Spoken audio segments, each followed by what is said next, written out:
One teenager walked out of school and made the world take climate change seriously. Another wants the world to have all the facts on climate change.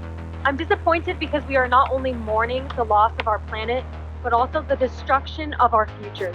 We will show you why they are leaders in efforts to save the planet, and how you can be too.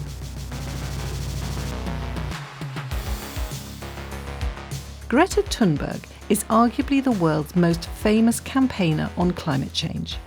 At 15, she stopped going to school and instead sat outside the Swedish parliament demanding politicians reduce carbon emissions. Her strike caught on.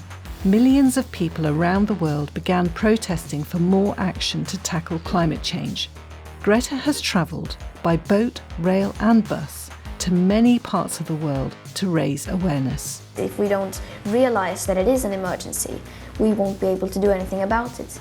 And humans are social animals. We look to the people around us and we look to our leaders for guidance. And if they are not treating it as a crisis, if they are not behaving as if this was a crisis, we won't understand that it is a crisis. And then we will just continue like before. She has spoken at many global climate change events and shamed world leaders into action. She famously spoke at the United Nations, telling leaders they had stolen her dreams and her childhood with their empty words. So what can you learn from this teenager who woke the world up to the climate change emergency? She was very, very successful in disrupting the status quo because her message was very simple and she was able to deliver it in very direct ways in the face of a lot of criticism. So she was very resilient. She was able to be incredibly disruptive in the face of world leaders.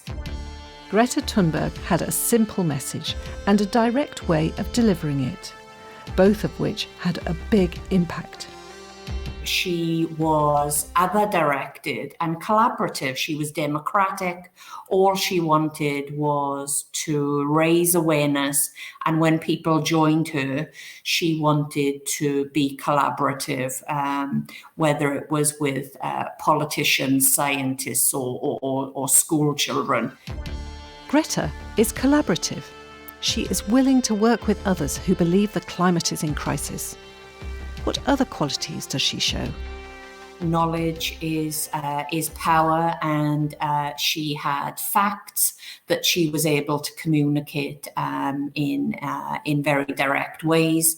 So she was able to raise the status of science, where at the time politicians and world leaders were downplaying the role of facts from scientists.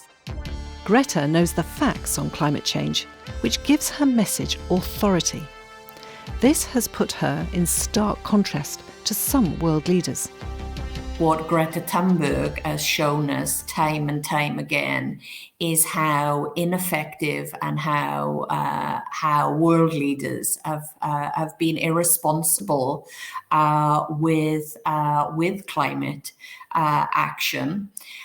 So I guess the simple question is, if school children can show world leaders what the issues are, what could world leaders with those world resources do if they truly wanted to?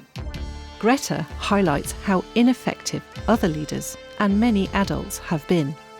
So if you want to be like Greta, my advice is to be persistent, to continue to think about how to keep that clear message, to work through the barriers that you will face on that journey, and to mobilize and to grow your message and your movement with like-minded people across differences. You should be persistent, This quality will help you to carry on even in the face of challenges and criticism. Meet Sophia Kiani, another teen fighting climate change. And like many of you here today, I'm disappointed. I'm disappointed because we are not only mourning the loss of our planet, but also the destruction of our futures. In 2020, Sophia set up Climate Cardinals, a 1,000-strong group of volunteer translators trying to make the latest research on climate change available in as many languages as possible.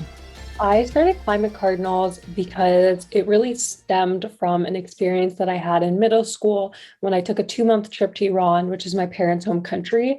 While I was there, I realized that my relatives knew very little about climate change, and that's because there was almost no information available in Farsi, which is their native language.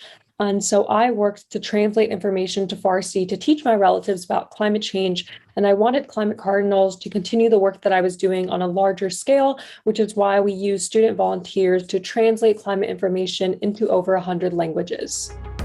From her own experience, Sophia had identified the need for climate change facts to be available in different languages. So how did she get started?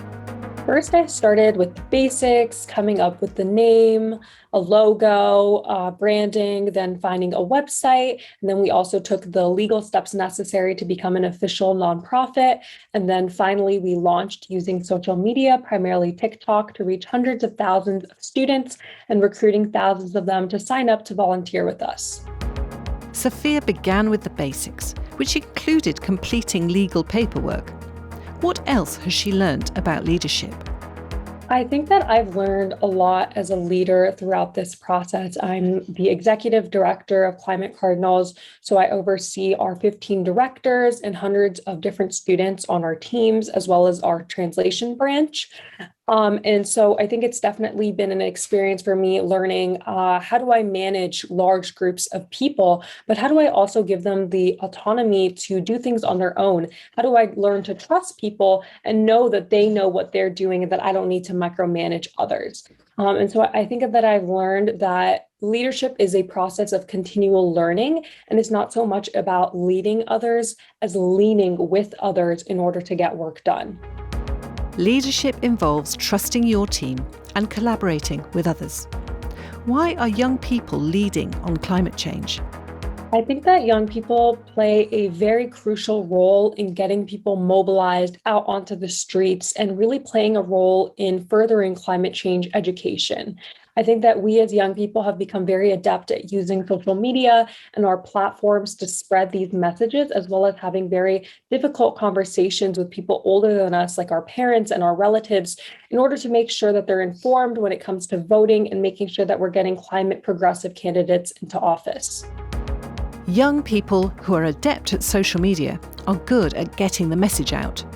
So how do you become a leader on climate change? The biggest advice I would give to other young people who are interested in getting involved in the climate space is put yourself out there. Reach out to people that you're inspired by. I started out by just DMing random climate activists on Instagram and sending them emails and just asking how I could work with them, how I could contribute to the work that they were doing. And that's how initially I got involved in Fridays for Future, Extinction Rebellion, Zero Hour, a number of different climate organizations. So reach out, collaborate, work with others, and make contact. This is key. So what have we learned about becoming a leader? You need a clear, direct, and simple message. Social media can help get your message out. It's also really important to collaborate with others.